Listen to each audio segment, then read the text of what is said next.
Welcome, student. Welcome to the online lectures of Takshashila Institute of Commerce.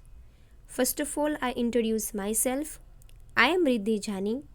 Today we will discuss about the detailed syllabus of your compulsory subject Business Communication. તો સૌપ્રથમ તો Takshashila institute of કોમર્સના online લેક્ચર્સમાં આપ સૌનું હાર્દિક સ્વાગત છે. હું રિદ્ધિ જાની.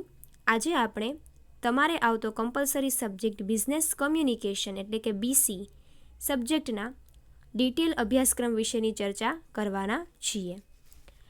સો this subject is your compulsory subject which is come in the both medium English and Gujarati in English language, as well as this subject will come in your all semester from 1 to 6. આ subject છે એ તમારે English medium અને Gujarati medium બંનેને English લેંગ્વેજમાં જ ભણવાનો છે. અને આ સબ્જેક્ટ છે એ તમારે સેમિસ્ટર 1થી સેમિસ્ટર 6 સુધી 6 સેમિસ્ટરમાં તમારે કમ્પલસરી સબ્જેક્ટ તરીકે ભણવાનો રહેશે.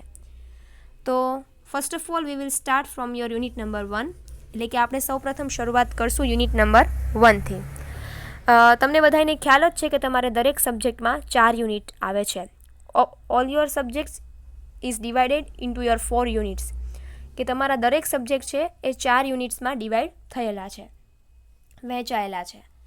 તો બીસી બિઝનેસ કમ્યુનિકેશનમાં યુનિટ નંબર 1 છે introduction to the communication and process of communication. તો ફર્સ્ટ ઓફ ઓલ તો તમારે એ જ જોવાનું છે કે કમ્યુનિકેશન શું છે, બરાબર, અને કમ્યુનિકેશન પ્રોસેસ, કમ્યુનિકેશનની આખી એક પ્રક્રિયા આવે છે એના વિશે. એટલે યુનિટ નંબર 1 છે તમારું ઇન્ટ્રોડક્શનનું છે, because the syllabus is new for all of you, કે આ સબ્જેક્ટ છે તમારા બધા માટે નવો છે. આ સબ્જેક્ટ છે એ તમે પહેલાં 11થમાં કે 12થમાં ક્યાંય ભણીને આવ્યા નથી. તો સૌથી પહેલાં તમને તમારા સબ્જેક્ટથી જ પરિચિત કરાવવાના છે, એટલા માટે તમારું યુનિટ નંબર 1 પણ તમારું સબ્જેક્ટનું જ આખું એક ઇન્ટ્રોડક્શન છે. ટોપિક નંબર 1 છે meaning and definition of communication. કમ્યુનિકેશનને ગુજરાતીમાં આપણે કહીએ તો માહિતી સંચાર કહેવાય, પરંતુ આપણે ગુજરાતી આ સબ્જેક્ટ છે એ તમારો કમ્પલસરી ઇંગ્લિશ લેંગ્વેજમાં જ આવે છે. તો આપણે છે મોસ્ટ ઓફ આપણે ઇંગ્લિશ વર્ડ્સને જ વધારે યાદ રાખશું. મિનિંગ એટલે અર્થ અને ડેફિનેશન એટલે વ્યાખ્યા. કમ્યુનિકેશનનો અર્થ શું થાય છે અને એની વ્યાખ્યા શું છે તે. Process of communication. કમ્યુનિકેશનની એક આખી પ્રોસેસ હોય છે, સ્ટાર્ટિંગ ફ્રોમ ધ સેન્ડર. સેન્ડરથી એક પ્રોસેસ છે કમ્યુનિકેશનની એ શરૂ થાય છે. કમ્યુનિકેશન શું છે? Communication is a process of exchanging ideas, thoughts and etcetera, XYZ, કોઈ પણ વસ્તુ. તમે તમારા વિચારો, તમે તમારા આઈડિયાઓ which is share by one person to another person, એટલે કે એક વ્યક્તિથી બીજા વ્યક્તિને તમે તમારા આઈડિયાઝ, તમારા થોટ્સ, તમારી ફિલિંગ્સ જ્યારે એક્સપ્રેસ કરો છો, એકબીજાને તમારા આઈડિયાઝને થોટ શેર કરો છો, એકબીજાની આપલે કરો છો, તો એને communication in the simple words. એક સામાન્ય અર્થમાં કમ્યુનિકેશન એટલે શું? તો કે ભાઈ એક વ્યક્તિથી બીજા વ્યક્તિ સુધી તમારે માહિતીની, તમારા આઈડિયાઝની, તમારા ઓપિનિયનની આપલે કરવી એને કમ્યુનિકેશન કહેવાય છે. તો એની એક આખી પ્રોસેસ આવે છે સ્ટાર્ટિંગ ફ્રોમ ધ સેન્ડરથી એની શરૂઆત થાય છે અને એનો એન્ડ આવે છે ફીડબેકથી. તો કમ્યુનિકેશન પ્રોસેસ છે એમાં ફીડબેક સુધીની દરેક પાર્ટ્સ છે એ તમારે ડિટેલમાં સમજવાના છે, અને એ પાર્ટ્સ છે એનું તમારી કમ્યુનિકેશન પ્રોસેસમાં શું મહત્ત્વ છે એ. Forms of communication. કમ્યુનિકેશનના ફોર્મ્સ હોય છે અલગ અલગ, સ્વરૂપો. ફોર્મ્સને સ્વરૂપો કહેવાય ગુજરાતીમાં. તો ફોર્મ્સ ઓફ કમ્યુનિકેશન એમાં 4 ફોર્મ્સ છે મુખ્ય. Verbal and non verbal communication, એટલે કે વર્બલ એટલે કે એવું કે જે તમે કોઈ પણ વર્ડ્સમાં એને એક્સપ્રેસ કરી શકતા હો, વર્ડ્સમાં તમે એને જાહેર કરી શકતા હો એવું. અને નોન વર્બલ એટલે કે જે માત્ર તમારા એક્સપ્રેશન, તમારા જેસ્ચર અને પોસ્ચરથી જ તમે કોઈ અન્ય વ્યક્તિને તમારી માહિતી છે પહોંચાડતા હો છો, ઈશારાઓથી આપણે એમ કહી શકીએ. તો આવી રીતે વર્બલ અને નોન વર્બલ ફોર્મ્સ છે કમ્યુનિકેશનના. Detail advantages and disadvantages of oral and written form of communication, એટલે કે ઓરલ અને રિટન કમ્યુનિકેશન. ઓરલ એટલે કે મૌખિક થાય ને રિટન એટલે કે લેખિત થાય. તો આ પણ એક કમ્યુનિકેશનના પ્રોસેસ, કમ્યુનિકેશનના ફોર્મ્સના સ્વરૂપો છે કે ઓરલ કમ્યુનિકેશન કોને કહેવાય છે, રિટન કમ્યુનિકેશન કોને કહેવાય છે, અને એના ફાયદાઓ અને મર્યાદાઓ. એડવાન્ટેજીસ એન્ડ ડિસએડવાન્ટેજીસ એટલે શું? ફાયદાઓ અને મર્યાદાઓ. એટલે કે ફોર્મ્સ ઓફ કમ્યુનિકેશન મુખ્ય 4 છે: વર્બલ, નોન વર્બલ, ઓરલ અને રિટન કમ્યુનિકેશન. અને એ બધા જના ફાયદા અને ગેરફાયદા, advantages and disadvantages of all of 4 form of communication. Then એના પછી છે ટોપિક ચેનલ્સ ઓફ કમ્યુનિકેશન. કમ્યુનિકેશનની અલગ અલગ ચેનલ્સ હોય છે. તમે બધા નોર્મલી તમે જ્યારે આપણે BA તમે ભણતા હો છો ત્યારે તમે બધા જનરલી જોઈ ગયા છો કે ઉપરથી નીચે તરફનું કમ્યુનિકેશન છે, top to bottom, bottom to top, ઉપરથી નીચે તરફનું, નીચેથી ઉપર તરફનું. એવી રીતે કમ્યુનિકેશનની પણ એક ચેનલ હોય છે જેની મુખ્ય 5 ચેનલ છે. અપવર્ડ કમ્યુનિકેશન, ઉપર તરફનું માહિતી સંચાર, જેને ગુજરાતીમાં એમ કહેવાય ઉપર તરફનું માહિતી સંચાર. ડાઉનવર્ડ કમ્યુનિકેશન એટલે કે નીચે તરફનું માહિતી સંચાર. હોરિઝોન્ટલ કમ્યુનિકેશન એટલે કે એક આડી રેખામાં જે કમ્યુનિકેશન તમે કરતા હો તે હોરિઝોન્ટલ કમ્યુનિકેશન. ડાયગોનલ કમ્યુનિકેશન અને ગ્રેપવાઇન કમ્યુનિકેશન. તો આ છે એ ચેનલ્સ ઓફ કમ્યુનિકેશન છે, જેને ગુજરાતીમાં પણ ચેનલ જ કહેવાય છે. તો ચેનલ ઓફ કમ્યુનિકેશન એટલે કે માહિતી સંચારની ચેનલ. 5 પ્રકારની ચેનલ હોય છે: અપવર્ડ, ડાઉનવર્ડ, હોરિઝોન્ટલ, ડાયગોનલ અને ગ્રેપવાઇન. અને યુનિટ નંબર 1નો લાસ્ટ ટોપિક છે નેટવર્ક્સ ઓફ કમ્યુનિકેશન એટલે કે કમ્યુનિકેશનના ક્ષેત્રો. There are many networks of communication. આપણે બધા જ આ ટોપિક છે એ તમારે યુનિટ નંબર 1ના છે, જે તમારા ઇન્ટ્રોડક્શનનું યુનિટ છે કે કમ્યુનિકેશન શું છે, કમ્યુનિકેશનમાં કેવા કેવા પ્રકારની કમ્યુનિકેશનની આખી પ્રોસેસ હોય છે, પ્રક્રિયા, પ્રોસેસ એટલે ફોર્મ્સ એટલે સ્વરૂપો, કમ્યુનિકેશનના સ્વરૂપો છે. ચેનલ્સ ઓફ કમ્યુનિકેશન એટલે કે ચેનલ ઓફ કમ્યુનિકેશન 5 પ્રકારની ચેનલ આવશે તમારે એમાં. અને નેટવર્ક્સ ઓફ કમ્યુનિકેશન એટલે કમ્યુનિકેશનના ક્ષેત્રો, જેને તમે ગુજરાતીમાં ક્ષેત્રો કહો છો પણ ઇંગ્લિશમાં જેને નેટવર્ક્સ ઓફ કમ્યુનિકેશન તરીકે ઓળખવામાં આવે છે. So this is your 1 unit which is mainly depend on your introduction part, કે તમારું ઇન્ટ્રોડક્શન કરાવે છે કમ્યુનિકેશન સાથે, કારણ કે તમારી માટે કમ્યુનિકેશન સબ્જેક્ટ નવો છે, ન્યૂ છે થોડોક, એટલા માટે. Then unit number 2 information technology for communication. તો કે કમ્યુનિકેશનમાં કેવા કેવા પ્રકારની અત્યારની આઈટી ઇન્ફોર્મેશન ટેકનોલોજી છે એનો યુઝ થાય છે, કેવા કેવા પ્રકારની ઇન્ફોર્મેશન ટેકનોલોજી છે જે તમે અત્યારે કમ્યુનિકેશન માટે વાપરતા હો છો. What kind of IT technologies are used for your current communication areas. તો અત્યારના કમ્યુનિકેશનના એરિયાઝમાં તમે કેવા પ્રકારની ટેકનોલોજીસ છે એનો યુઝ કરો છો. Fax, computer, email, internet. Fax એટલે એક પ્રકારનું કહેવાય ને, ફેક્સ મશીન. તમે કોઈ એક વ્યક્તિને કોઈ પણ જગ્યાએથી, કોઈ પણ સ્થળેથી યુ કેન ફેક્સ, તમે ફેક્સ કરી શકો છો. એક પ્રકારનું કહેવાય ને કે મીડિયમ છે એકબીજા સાથે વાત કરવાનું અથવા તો એકબીજાને મહત્ત્વના સંદેશો પહોંચાડવા માટેનું. કમ્પ્યુટર તમે બધા જાણીતા છો કોમ્પ્યુટર વર્ડ્સથી, એટલે એનું વધારે આપણે ડિટેલમાં ચર્ચા અત્યારે નથી કરતા. દરેક ટોપિકની ચર્ચા છે આપણે જ્યારે સિલેબસમાં ડિટેલમાં યુનિટ સ્ટાર્ટ કરશું ત્યારે જોવાના જ છીએ. ઈમેલથી તમે બધા પરિચિત છો. મેલ અકાઉન્ટ હોય છે બધાયનું, તો એ ઈમેલ થ્રુ તમે કોઈ પણ વ્યક્તિ સાથે તમે કમ્યુનિકેટ કરી શકો છો. ઇન્ટરનેટ, અત્યારે ઇન્ટરનેટ તો બધા ઇન્ટરનેટથી પરિચિત જ છે, એટલા માટે એના વિશે વધારે કાંઈ આપણે અત્યારે ચર્ચા કરતા નથી. Audio and video conferencing. Audio conference અને વિડીયો કોન્ફરન્સથી પણ તમે કમ્યુનિકેશન કરી શકો છો. SMS, વોઇસમેલ, અને આ બધા જના advantages and disadvantages of all about technology. અત્યારના સમયમાં in the current situation you can use this kind of tools for communication. તો આ બધા ટૂલ્સ છે જે તમે અત્યારે યુઝ કરો છો. શેના ટૂલ્સ છે? ઇન્ફોર્મેશન ટેકનોલોજીના, આઈટીના, જે તમે યુઝ કરો છો અત્યારે તમારી કમ્યુનિકેશન કરવા માટે. Fax, computer, email, internet, audio and video conferencing, SMS અને વોઇસમેલ. આ બધાના તમારે એડવાન્ટેજીસ એન્ડ ડિસએડવાન્ટેજીસ એટલે કે બધાના તમારે ફાયદા અને ગેરફાયદા શું છે એને પણ તમારે ડિટેલમાં જોવાના છે.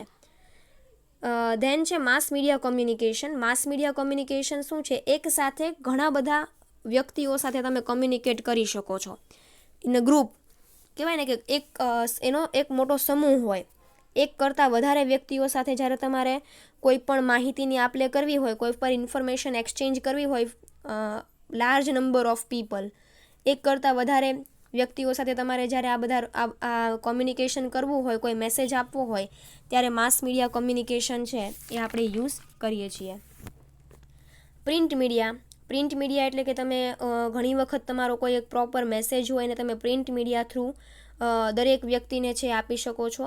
ન્યૂઝપેપર એન્ડ મેગેઝિન, જેમાં વધારે પડતા પ્રિન્ટ મીડિયામાં કઈ બે વસ્તુનો ઉપયોગ થાય છે? ન્યૂઝપેપર અને મેગેઝિનનો. બ્રોડકાસ્ટ મીડિયા એટલે જો કોઈ પણ તમે કહેવાય ને, જે તમે ટીવી બ્રોડકાસ્ટને ગુજરાતીમાં આપણે કહીએ તો પ્રસારણ માધ્યમ કહેવાય. તો broadcast media you can use for your communication, કે જ્યારે તમારે કહેવાય ને એક રીતે ઇક્વલી બધાને એક જ સંદેશો આપવો હોય ત્યારે તમે ટીવી કે રેડિયોનો છે ઉપયોગ કરો છો. ફોર એક્ઝામ્પલ એડવર્ટાઇઝમેન્ટ જે છે એ કોઈ પણ પ્રોડક્ટની આપણે જોઈએ છીએ ટીવીમાં જ જોઈએ છીએ, તો એ કોઈ એક પર્ટિક્યુલર વ્યક્તિ માટે નથી હોતી, પરંતુ ઘણા બધા વ્યક્તિઓ માટે હોય છે. તો આ પ્રકારનું જે બ્રોડકાસ્ટ મીડિયા છે એમાં વધારે પડતી ટીવીમાં જે એડવર્ટાઇઝમેન્ટ હોય છે, રેડિયોમાં જે એડવર્ટાઇઝમેન્ટ તમે જુઓ છો એ બ્રોડકાસ્ટ મીડિયાનું ઉદાહરણ છે, એક્ઝામ્પલ છે. Outdoor media, hoardings and billboards et cetera. Outdoor media એટલે એવું મીડિયા કે જે અમુક એક પ્રોપર સિટી પૂરતું લિમિટેડ હોય છે, જેને આપણે આઉટડોર મીડિયા તરીકે ઓળખીએ છીએ. ફોર એક્ઝામ્પલ, તમે રસ્તા ઉપર જતા હો છો તો મોટા મોટા બેનર્સ છે એ જુઓ છો, તો એ બધા શું હોય છે? કોઈ પણ એક પર્ટિક્યુલર એડવર્ટાઇઝમેન્ટ કરવા માટે એક હોર્ડિંગ્સ છે લગાડેલા હોય છે. એ પછી કોઈ પણ સ્કૂલનું પણ તમે જોઈ શકો છો, કોઈ પણ કોલેજીસના પણ તમે જોવો છો હોર્ડિંગ્સ મોટા મોટા. તો એ પ્રોપર એક પર્ટિક્યુલર સિટી પૂરતા, પર્ટિક્યુલર સ્ટેટ પૂરતા છે એ લિમિટેડ હોય છે, તો એ જેને આઉટડોર મીડિયા તરીકે ઓળખવામાં આવે છે. So this kind of new IT technologies which are used for communication in the current area, in the current situation. આપણે અત્યારની કરંટ સિચ્યુએશનમાં આવા બધા પ્રકારની IT ટેકનોલોજીનો યુઝ કરીએ છીએ કોમ્યુનિકેશન માટે, બરાબર? તો આ થયું તમારું unit number 2. Unit number 3, layout of business. Unit number 3 છે એ બે પાર્ટમાં ડિવાઈડ થયેલું છે. પાર્ટ એ છે લેઆઉટ ઓફ બિઝનેસ રિપોર્ટ. તમે SPCC જો થોડો ઘણો સબ્જેક્ટ ભણી ગયા હો તો ત્યાં તમે થોડા ઘણા લેટર્સ વિશે છે પરિચિત હશો. તો અહીંયા પણ તમારે છે થોડા ઘણા લેટર્સ છે એ આવશે BCમાં, બિઝનેસ કમ્યુનિકેશનમાં. પહેલો પાર્ટ છે યુનિટ નંબર 3નો લેઆઉટ ઓફ બિઝનેસ રિપોર્ટ. તો કે ભાઈ બિઝનેસ રિપોર્ટ કેમ લખવા, બિઝનેસ લેટર્સ કેમ લખવા, ધંધાકીય પત્રો છે કેવી રીતે લખવા એ. ફર્સ્ટ છે એમાં મેન્ડેટરી પાર્ટ. મેન્ડેટરી પાર્ટ એટલે કે ફરજિયાત હિસ્સો, ફરજિયાત ભાગ.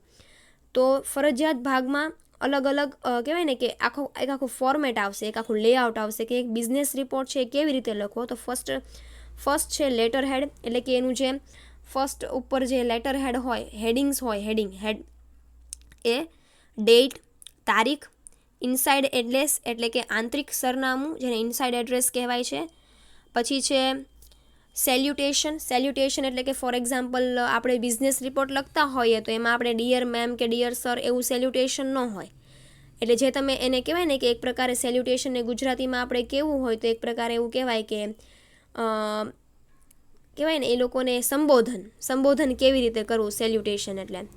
તો સેલ્યુટેશન છે એ તમે બિઝનેસ રિપોર્ટ કરતા હો ત્યારે છે એ રિસ્પેક્ટેડ મેમ કે રિસ્પેક્ટેડ સર કે XYZ જે કોઈ પણ હેડ હોય બિઝનેસમાં એને ધ્યાનમાં રાખીને સેલ્યુટેશન કે એને ધ્યાનમાં રાખીને સંબોધન છે કરવાનું હોય છે.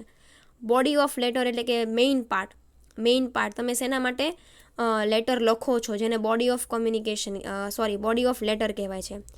કોમ્પ્લિમેન્ટરી ક્લોઝ એટલે કે પ્રશંસાત્મક સંબોધન. લાસ્ટમાં જ્યારે તમે કોમ્પ્લિમેન્ટરી ક્લોઝ કરતા હો, લાસ્ટમાં જ્યારે આપણે જે કોઈ પણ વ્યક્તિને કોમ્પ્લિમેન્ટરી આપતા હોય, પ્રશંસા કરતા હોઈએ તેવા પ્રકારનું એક પાર્ટ હોય છે લેટરમાં. સિગ્નેચર અને ડેઝિગ્નેશન, જે તે વ્યક્તિ લેટર લખતા હોય એની પોતાની સિગ્નેચર હોય છે, અને ડેઝિગ્નેશન એટલે એનો હોદ્દો શું છે તે.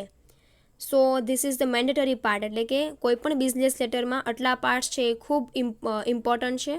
જે તમારે લેટર્સ છે જ્યારે આપણે ડિટેલમાં ભણશું ત્યારે આપણે વધારે ડિટેલમાં આને જોશું. Optional part of business letter એટલે કે જે કહેવાય ને ઓપ્શનલ છે, જેના ઉપર વધારે કોન્સન્ટ્રેટ ન કરીએ તો ચાલે. રેફરન્સ લાઇન એટલે કે કોઈનો રેફરન્સ થ્રુ આપણે લેટર લખતા હોઈએ કે XYZ કોઈનો રેફરન્સ હોય તો એ રેફરન્સ લાઇન. રેફરન્સ મીન્સ કે કોકની ઓળખાણથી તમે છે કોઈ વ્યક્તિ સાથે બિઝનેસનું કોમ્યુનિકેશન કરતા હો, બિઝનેસ લેટરથી કોમ્યુનિકેશન કરતા હો તે. અટેન્શન લાઇન અટેન્શન લાઇન એટલે કે એક પ્રકારે કહેવાય ને કે હાઇલાઇટ્સ, તમારા લેટરમાં કોઈનો રેફરન્સ હોય તો એક એની તમે હાઇલાઇટ્સ દર્શાવો છો, તો એટેન્શન લાઇન. એન્ક્લોઝરને ગુજરાતીમાં બિડાણ કહેવાય છે. એન્ક્લોઝર મીન્સ કે તમે તમારા કમ્યુનિકેશનના લેટર સાથે જે કોઈ પણ પેપર જોડ્યા હોય એને એન્ક્લોઝર કહેવાય છે. પોસ્ટસ્ક્રિપ્ટ આઇડેન્ટિફિકેશન માર્ક. પોસ્ટસ્ક્રિપ્ટ એટલે કે લેટર છે એ પૂરો થઈ જાય પછીની જે કાંઈ પણ પ્રોસેસ હોય, after your business letter is was completed then, જે કોઈ પણ પ્રોસેસ થતી હોય એના પછી જે પ્રોસેસ થતી હોય એને છે એ તમારું પોસ્ટસ્ક્રિપ્ટ અને આઇડેન્ટિફિકેશન માર્ક્સમાં આવે છે. તો આ હતું યુનિટ નંબર 3નો part A, layout of business report. And B part છે selected business terms. Selected business terms એટલે કે તમારે બિઝનેસના કમ્યુનિકેશન કરતી વખતે જે કોઈ પણ સિલેક્ટેડ વર્ડ્સ તમે કમ્યુનિકેશનમાં યુઝ કરવાના હો તેનો પરિચય, માત્ર એની એક વ્યાખ્યા જ તમારે યાદ રાખવાની છે.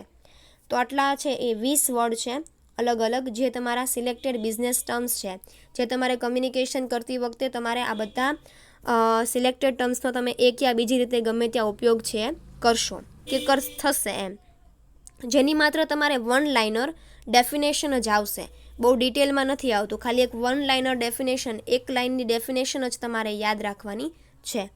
તો એ અલગ અલગ સિલેક્ટેડ 20 ટર્મ છે. પહેલું છે બાઉન્ડેડ વેરહાઉસ, બીજું બિલ ઓફ લેન્ડિંગ, ત્રીજું COD, ચોથું CIF, પાંચમું ENOE, છઠ્ઠું કન્સાઇનમેન્ટ, સાતમું ડેબિટ નોટ, આઠમું ક્રેડિટ નોટ, નવમું ડીમર્જ, 10મું એક્સ વેરહાઉસ, 11મું freight, 12 FOB, 13 FOR, 14 hypothecation, 15 letter of credit, 16 GST, 17 પ્રિફ્લેજ, 18 પાવર ઓફ અટોર્ની, 19 ટ્રેડમાર્ક અને 20 CWO. જુઓ, તમને છે ને અત્યારે એવું લાગતું હશે કે આ વર્ડ્સ શું છે અને આ બહુ બધું હાર્ડ લાગે છે. જો આ સબ્જેક્ટ છે ને એ સાવ ઇઝી છે, કોઈ પ્રકારનું આમાં કહેવાય ને બહુ હાર્ડ નથી. ખાલી તમારી માટે કહેવાય ને કે આ સ્ટાર્ટિંગ છે એટલા માટે તમને થોડુંક હાર્ડ લાગશે આ વર્ડ્સ સાંભળીને, પણ જ્યારે આપણે ડિટેલમાં અને ભણશું ને ત્યારે તમારી માટે આ બધા વર્ડ્સ છે એ સાવ ઇઝી અને સાવ સરળ છે એ થઈ જશે. તો આ છે તમારો યુનિટ નંબર 3નો પાર્ટ નંબર બી. પછી છે લાસ્ટ યુનિટ નંબર 4. એમાં પહેલું છે, એમાં પણ 2 પાર્ટ છે. પાર્ટ એ છે, મતલબ unit 4A, letter of inquiry and reply. તો કે ભાઈ લેટર ઓફ ઇન્ક્વાયરી અને રિપ્લાય એટલે શું? તો કે ભાઈ તમારે ઇન્ક્વાયરી લેટર એટલે કે કોઈ પણ બિઝનેસ લેટરમાં ઇન્ક્વાયરી, તમે જ્યારે કોઈ પણ વ્યક્તિ વસ્તુ પહેલી વખત જાણવા માગતા હો તો એને ઇન્ક્વાયરી કહેવાય. તો ઇન્ક્વાયરી લેટર્સ અને એના રિપ્લાય, તો ભાઈ સૌથી પહેલાં માહિતી જાણવા માટેની તમે જે પૂછપરછ કરતા હો તે, અને એનો જવાબ તમને શું મળે છે, પૂછપરછનો જવાબ શું મળે છે, રિપ્લાય એ. એવી રીતે છે એ લેટર ઓફ ઇન્ક્વાયરી અને રિપ્લાય એ તમારે આવશે જોવાના. એમાં 2 પ્રકારના પાર્ટ્સ પડે છે, salient point of inquiry letter and its reply. Salient એટલે શું? તમે કોઈ પણ ઇન્ક્વાયરી કરતા હો પરંતુ એ ઇન્ક્વાયરીમાં સામેવાળા વ્યક્તિને ખબર નથી હોતી કે તમે તેના બિઝનેસ સાથે જોડાયેલી કોઈ પણ બાબત વિશેની ઇન્ક્વાયરી કરો છો, તો એને salient point of inquiry letter કહેવાય. મતલબ તમે કોઈ સામેવાળા વ્યક્તિને જાણ કર્યા વગર તમે એમની પાસેથી બિઝનેસ રિલેટેડ ઇન્ક્વાયરી કરતા હો તો એવા લેટરને salient point of inquiry letter કહેવાય છે. એ solicited and unsolicited letter inquiry letter. સોલિસિટેડને ગુજરાતીમાં આપણે કહીએ તો વિનંતી પત્ર, અને અનસોલિસિટેડ એટલે કે વિનંતી વગરના પત્ર. તો solicited and unsolicited this are the type of inquiry letters and its reply. કે એવા પ્રકારના આ બધા પ્રકારના જે લેટર્સ આવશે એ આપણે જ્યારે ડિટેલમાં સિલેબસમાં જ્યારે યુનિટની ચર્ચા કરશું ત્યારે આપણે વધારે ડિટેલમાં છે આના વિશે જોશું. અને લાસ્ટ છે unit 4B, letter of quotation. તો કે ભાઈ કોઈ પણ ધંધામાં તમે જ્યારે ઓર્ડર આપો છો તો એ સમયે જે કોટેશન્સ ને એવું બધું હોય, કેટલા પ્રમાણમાં કયો માલ છે તમે મગાવો છો, કેટલા પ્રમાણમાં કઈ પ્રોડક્ટ્સ છે, કેટલા યુનિટ્સ મગાવો છો, કેટલા એકમ એના મગાવો છો, આ બધા માટે આને લેટર ઓફ કોટેશન્સ તરીકે ઓળખવામાં આવે છે. તો આ થયો તમારો બિઝનેસ કમ્યુનિકેશનનો ડિટેલ સિલેબસ.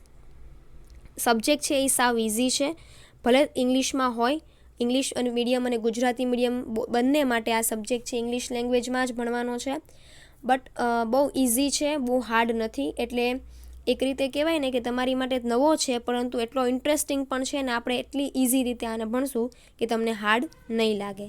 સો આપણે અત્યારે માત્ર ઇન્ટ્રોડક્શન, સિલેબસનું ઇન્ટ્રોડક્શન જ જોયું છે.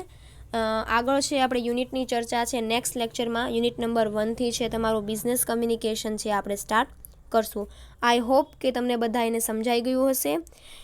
નો સમજાણું હોય તો you can send your message in your group. તમે તમારો મેસેજ છે એ ગ્રુપમાં મૂકી શકો છો, જે કોઈ પણ પાર્ટ્સ તમને ના સમજાણો હોય એ. સો વધારાનું આપણે છે હવે આગળના લેક્ચરમાં યુનિટ નંબર 1થી સ્ટાર્ટ કરશું. Thank you.